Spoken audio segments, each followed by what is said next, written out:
thanks everybody for coming today. And for those of you who don't know what's going on, this is Orange County TV, so this is getting recorded. It will be put online as part of Orange County's initiatives here in the Cleantech sector and whatnot.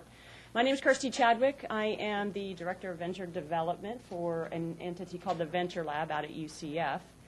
And the Venture Lab is an agency that helps technology startups here in the Central Florida region with business development and finding capital and things like that. So we're just a group of folks that are here to help those of you that have small technology businesses in Central Florida. And clean tech is obviously a hot sector in the world of venture capital and things like that. And so our specific focus is in that type of sector with that type of a company. But today I'm here as a facilitator of this event, but it's actually Orange County who we should be thanking for putting all of this together today. And I'm going to introduce that gentleman that just ran out the door as our first speaker. This is John Lewis. John Lewis is the Economic Development Administrator for Orange County. He's here representing Mayor Crotty and this whole series of symposiums and clean tech studies and whatnot that have been going on, of which you'll learn about today if you don't already know what that is. Mayor Crotty's initiative towards trying to promote clean tech as an economic development initiative here in Central Florida.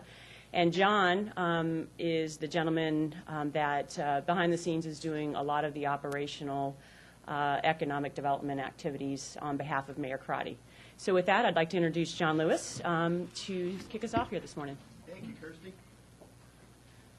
I'm told that we need to stand behind the podium today. We can't walk around or it makes it difficult for Orange TV. So I'm going to try to stand still like my father used to tell me 45 years ago.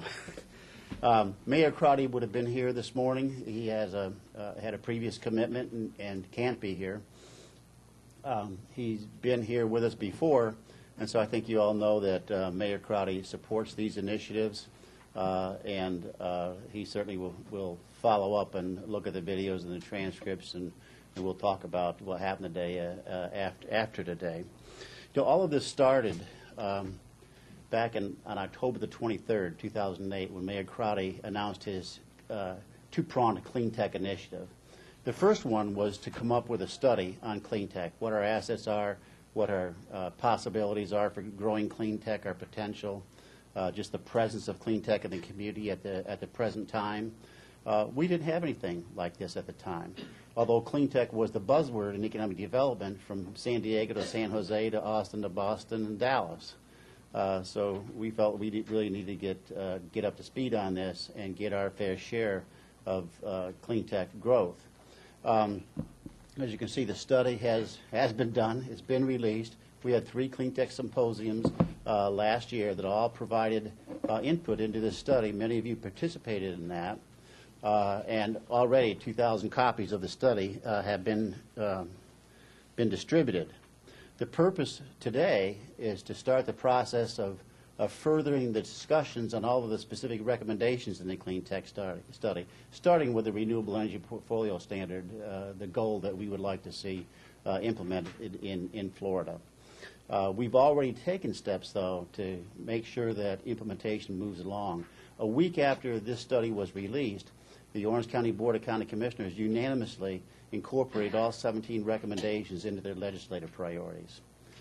Following up on that, 2 weeks ago, I sent a personalized letter specifically mentioning RPS and a copy of the Clean Tech study to every single state, senator, and representative. So hopefully that will reach some of the places where it needs to be. Sandy Shugart, Dr. Shugart from Valencia, has agreed to chair a Green Job Steering Committee. And we're organizing for that, and we'll be starting that shortly, and you'll be hearing more about that. The mayor has also directed our building department to come up with a strategy and a process for enacting comprehensive green building codes and ordinances in Orange County. Now, they've been working on this for a couple of months, having meetings, figuring out how they can do this within the framework of state building codes and so forth. and they're going to be presenting where they are at our next Cleantech Symposium, and we'll have another lineup of stellar speakers just as we have today. I wanted to I looked through the list of people here today, and I wanted to go through the list and try to pick out 10 people who would represent the diversity of this group, and realize that that's going to add another 10 minutes, and that would take another 10 minutes away from our speakers, and I don't want to do that. So I'll encourage everybody to say hello to each other during the breaks and during the networking opportunities here this morning.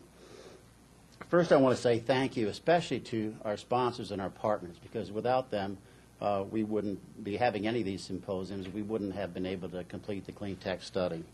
And the first organization I'd like to thank is the Florida Solar Energy Center. Dr. Jim Fenton has been a speaker. I think this is the third time he will have spoken at one of the symposiums. So the Florida Solar Energy Center is one of our most important partners. Tech America. How many ever heard of Tech America? Formerly AEA. I think you've all heard of AEA. Is technology industry's largest advocacy organization. They assisted us with the registration process and a lot of other things related to the symposiums and the study. The Metro Orlando EDC, they help us identify clean tech companies, reach out to clean tech companies, and they developed a section on clean tech on their website. I encourage you to go look at that. The EDC has a tremendous amount of very substantive information on its website. Mitsubishi Power Systems, one of our largest clean tech companies in Metro Orlando. We tend to think of clean tech companies as being emerging companies and startups. Well, two of our largest employers in Orlando are clean tech companies, Mitsubishi Power Systems and Siemens Energy.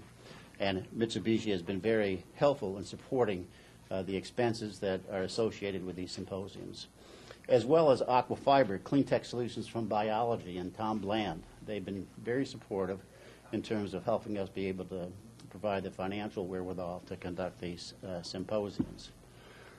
The Institute for Economic Competitiveness at UCF. This actually was the cornerstone. Establishing this was the cornerstone of Mayor Crotty's economic stimulus package in 2002. And it has gone on to achieve great things under the leadership of Dr. Sean Snaith.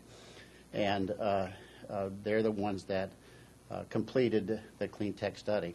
I just saw last night, this is a complete redo of their website, so you may not recognize it. Of course, the UCF Venture Lab and Kirstie Chadwick, they're the ones that are organizing these symposiums.